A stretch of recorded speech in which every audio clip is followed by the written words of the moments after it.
Ladies and gentlemen, boys and girls, pimps and simps, welcome back to the Mac Life, the #1 podcast here in the world. Back for episode 137. Let me fix this. That better or worse? Now, if you're new to the channel, okay, we got absolutely everything to do with growing your brand online, monetizing that brand, Onlyfans marketing for creators, and Onlyfans management. Now, today's video, we're going to go over basically just the idea of what is managing girls on Onlyfans. So a lot of people ask me, like, what is your job? You know, you're an online pimp, but what do you actually do? So we're going to break down all of that. But before we get into that, okay, the way in which I do these videos is in podcast style format. So I give some updates of what's going on in my life. And then after that, we get into the OnlyFans stuff at the end. Now, we have a few little updates to get into, but also I am in a rush for time. And you know, I wasn't even really going to film the podcast today. I'll explain why in a second. However, there is like 170 viewers instantly on the podcast videos. And that may not sound like much. We're used to hearing thousands or tens of thousands or millions. But there are 170 people out there who wait each day for me to put the podcast out and watch it instantly. And that's not saying that's all the people. Then it goes on and you know, most videos get 100 or a few thousand, and over time a few thousand to tens of thousands of views. But there's 170 of you waiting each day for the podcast. And it's like, I don't want to disappoint you. And so, you know, I really wasn't going to put out the podcast today. I was actually advised by my doctor to not do anything now. This staph infection is like destroying my body. I'm on like another run of these antibiotics to help cure it, but it's like I can feel it in my lymph nodes and stuff now. It's really like, it's wrecking me. And in fact, my mate from Thailand who had staph and got staph at the same time, he's actually in hospital today. So he's been put into hospital. All his legs are completely swollen up and he's on like intravenous antibiotics. So hopefully we don't get to that stage, but you know, I was advised not to do anything. Like I'm meant to just rest, but fuck that. This is the Mac show. I've just done a reaction video as well. And I was like, you know what? I might not film the podcast where I have to set everything up and talk and then do it correctly. But if I could just film a reaction video, because it's pretty much just explaining my thoughts while watching a video. And then it just led to being like, no, you know what? Fuck that. There's people waiting for the podcast, so we're going to get the podcast out. And that's what we're doing. We're getting the podcast out. And then on top of that, you know, I promised to help people with certain things. So straight after this, I've got to drive about half an hour to pick my stepdad up. I promised I'd go help him with some shit. And yeah. But that being said, there's no point sitting around moping. Other people have it a lot worse. And, you know, you can always find gratitude. Even whilst feeling, you know, even whilst feeling unhappy with the circumstance, you can always find gratitude. And it's like you can always have two contrary beliefs at the same time, and people don't think you can. People think, you know, for example, can you believe in a God and can you also believe in science? You can, and a lot of people are like, oh, that's fucking, you cannot. It doesn't equate.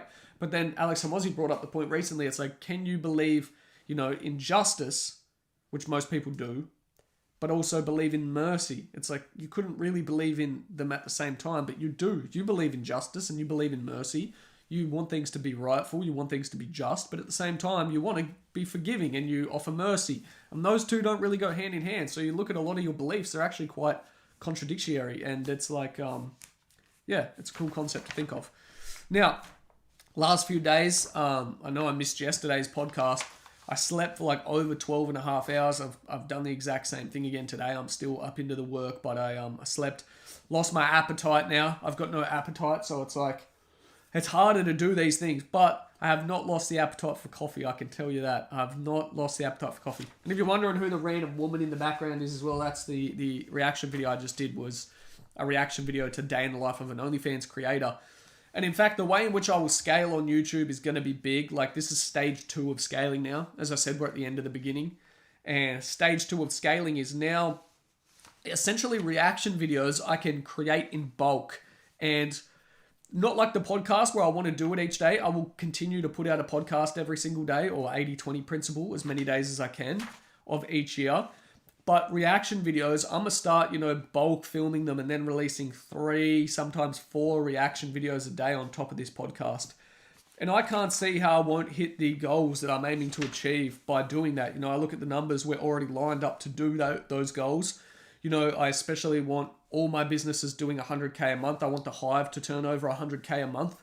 And at the rate it's growing, it'll do that, but I can speed up the process very, very quickly by pushing out these reaction videos on YouTube. So that's what I'm gonna do, Even if I'm sick, even if I'm tired, whatever it is, I'll show up, I'm gonna put the work in, I've got the plan there. And a lot of people write down their goals, but they don't write, what am I willing to sacrifice in order to get there? And more so than sacrifice, what must be done to achieve that? Most of the time deep down we know what must be done to get there, but we just don't do it.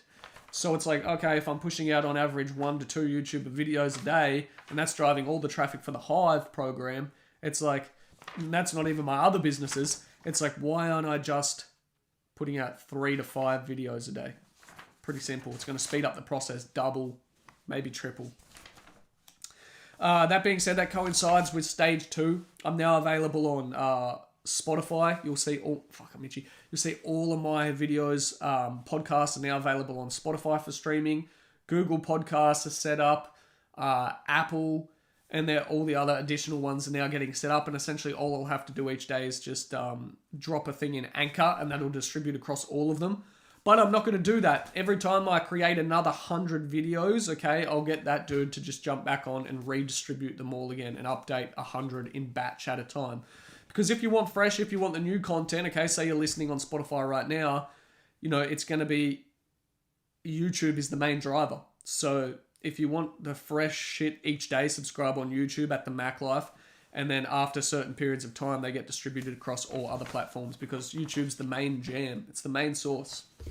Top of that, my earnings on YouTube are exponentially increasing by putting out more and more videos. We're rapidly jumping now. We're over 500 US a month on such a small channel. Just in AdSense revenue, I'm already getting paid over 500 US a month. And it's just continuing to build and build and build. It's quite crazy. And, I feel like it wasn't even part of the plan for YouTube AdSense to be anything of anything. And I know within a year from now, YouTube AdSense will be turning me over at least, 10, 15, 20 grand a month additionally. So that's just extra.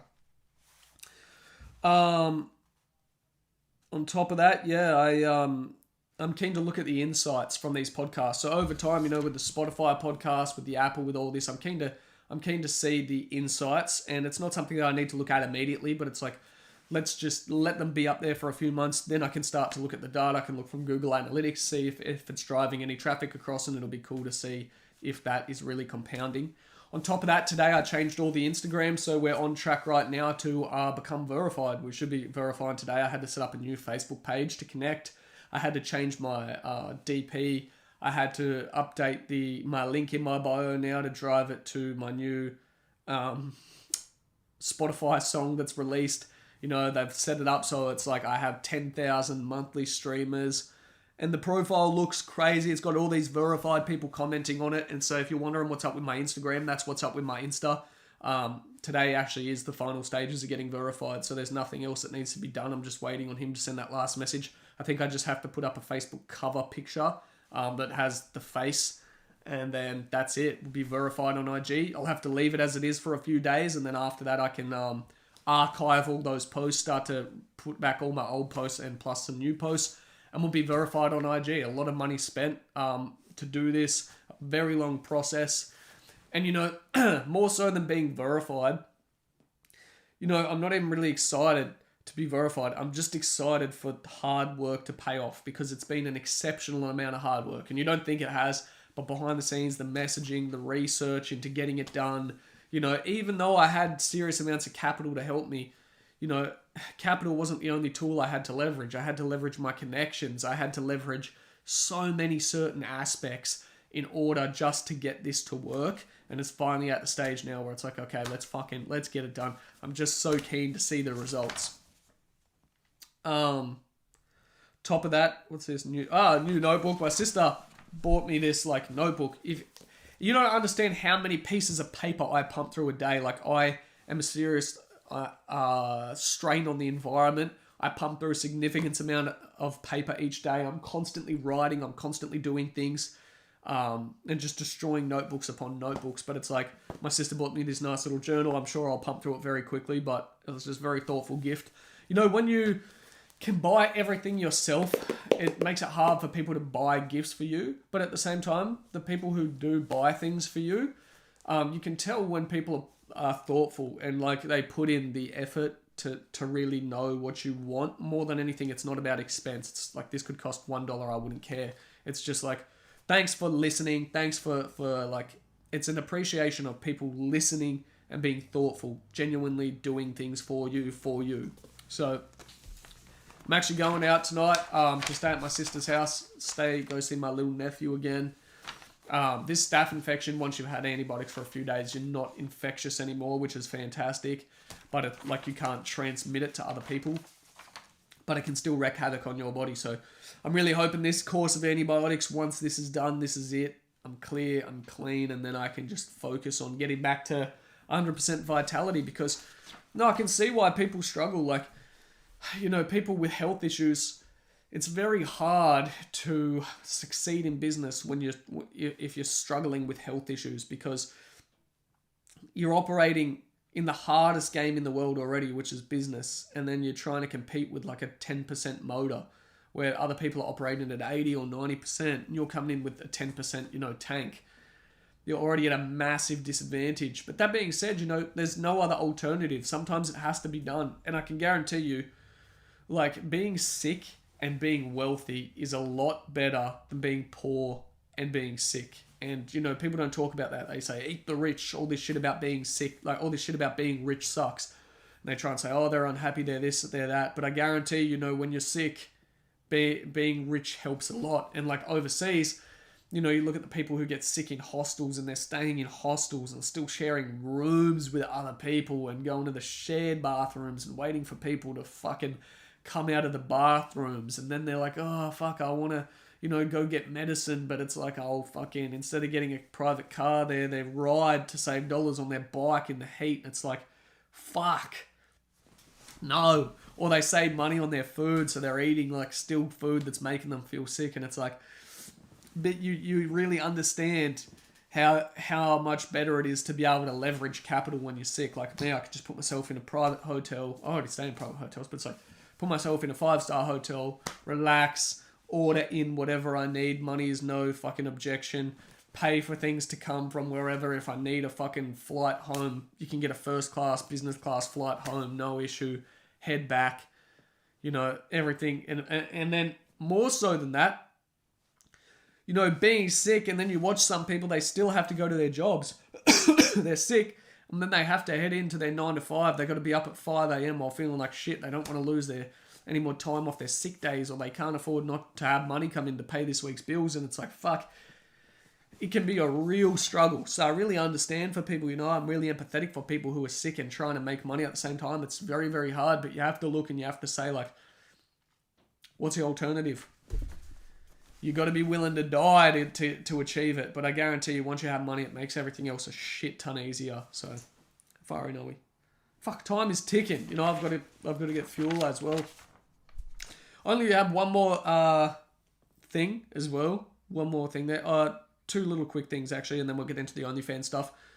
I also had to delete all my story highlights, which was brutal for this IG verification. But that being said, like, I can re-put them all up. But you have to go to your story archive. You have to look through years and years, and it's going to take me hours upon hours to re-get this all back the way it was. But it's just part of it, I guess. It's just part of it. It must be done, so it must be done. There's no point complaining. I'd already begun the process, so it must be done. Fuck. And you can see, like, in here, there's one little bit in here. I'm so itchy. And there's still this one here. It's a little bit of staph. And there's this weird pain in, like, my... almost in the lymph node that's like, if I touch, painful. Anyway, you don't need to hear about me fucking complaining. The last thing that I want you to look at today, we've talked about the 4 pillars of leverage. Okay, now the last thing I want to talk about for the OnlyFans content is that something for you to research that will really help you with business. It applies to pretty much everything from bottom level business to top level business. Every business this works in. And that's understanding the 12 universal laws of persuasion. And there's so many books on this. The next stage would be to understand, cognitive biases and the hierarchy of needs, okay, and hierarchy of wants. But I would start with the 12 universal laws of persuasion, go and learn them, and then think, how can I apply them to business, to life, to everything? It just makes life a shit ton easier.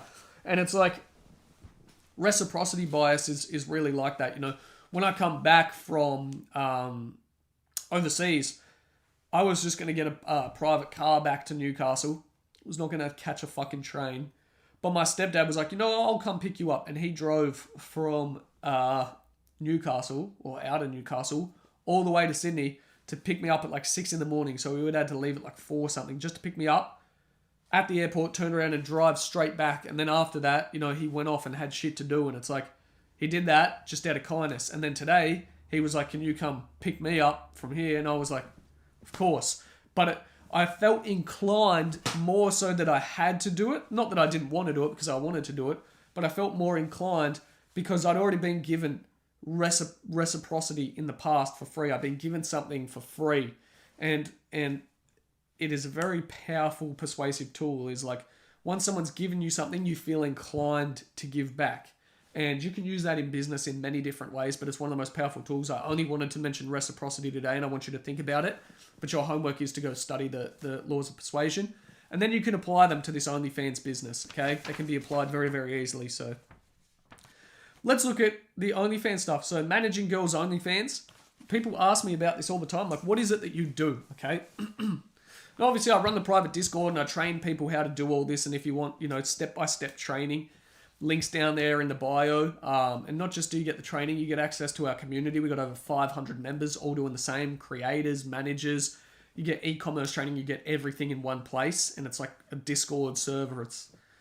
I don't need to explain. There's so much in there. There's so much value should already be in there.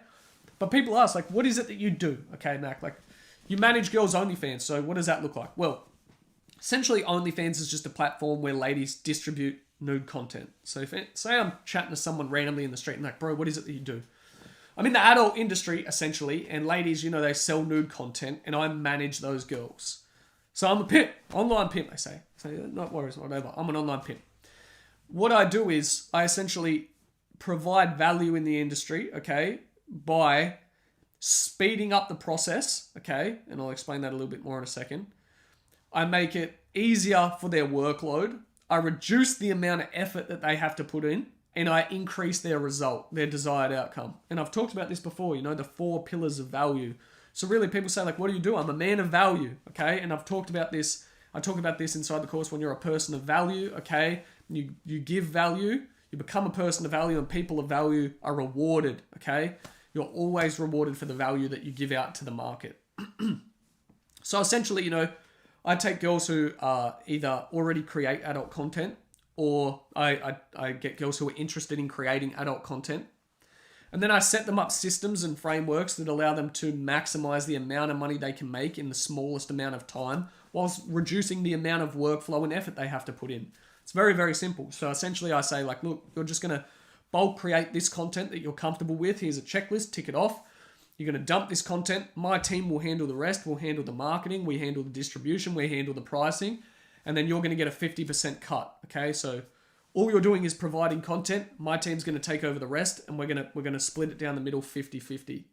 And, you know, essentially it's that simple. But people want to know a little bit more. Obviously, they want to understand, like, what is it that you do within the industry? Like, how does OnlyFans work? So next question I get is, how does OnlyFans work? OnlyFans is just a platform that allows you to sell nude content, okay? It allows you to sell adult content, and it has a pretty good system. It has an active subscription part, so they must sign up to an active subscription to be able to message you. It has a chat message service, and then it has the ability to hide certain bits of content behind a paywall. So essentially, like, me and you were chatting on there, and you're like, hey babe, you know, da-da-da-da-da, it's great. I can see all your news feed, like Facebook. You're very cute. You're very sexy. Can I see your tits? And I'm like, yeah, of course you can see my tits, babe. Here, it's $100. And then I lock it behind a piece of paywall. Okay, and I just send you that message. Pops up blurred out. You click, you hit pay. You transfer the $100 through OnlyFans, and then the content becomes unblurry. You can see the content, okay, and you get what you want. Now, if you're thinking, who would pay $100 for a pair of titties? Okay, this is the next question I get. This is the most common question I get all the time. Why would you pay for that when it's free? Why would you?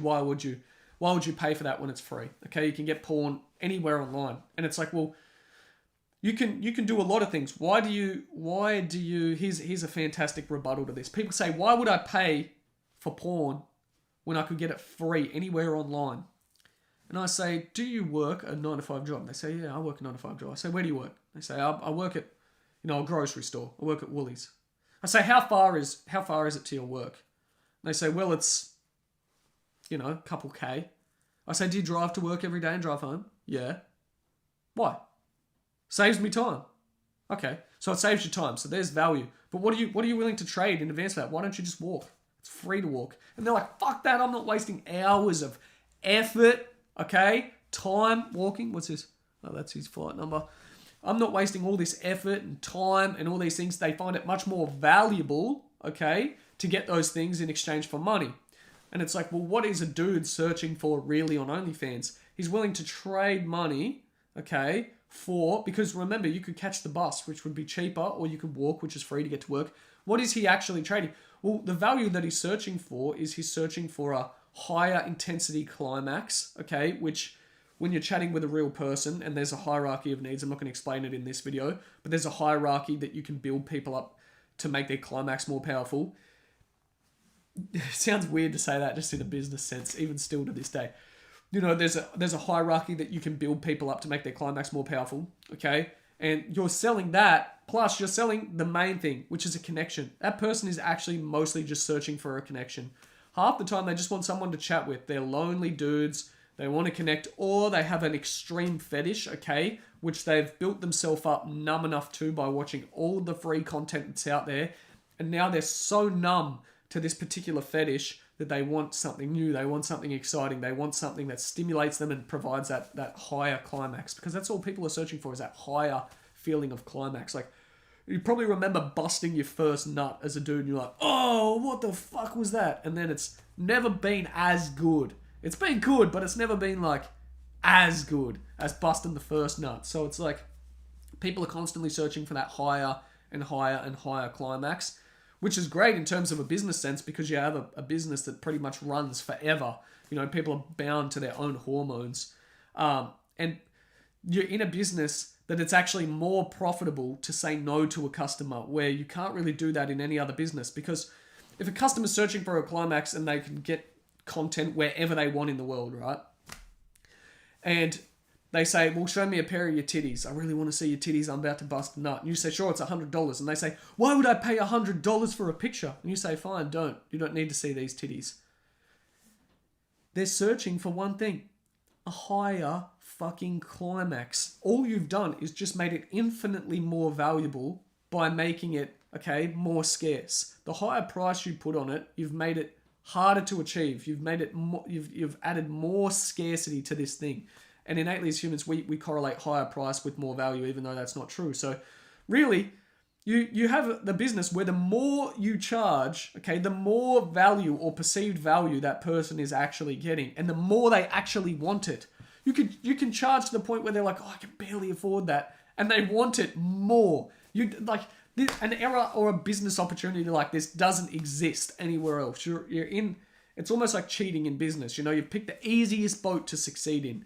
That's why I participate in this business, because Alex Hormozi, he took this quote from somewhere else, but he said, it's far more important of the boat that you're in rather than how hard you row.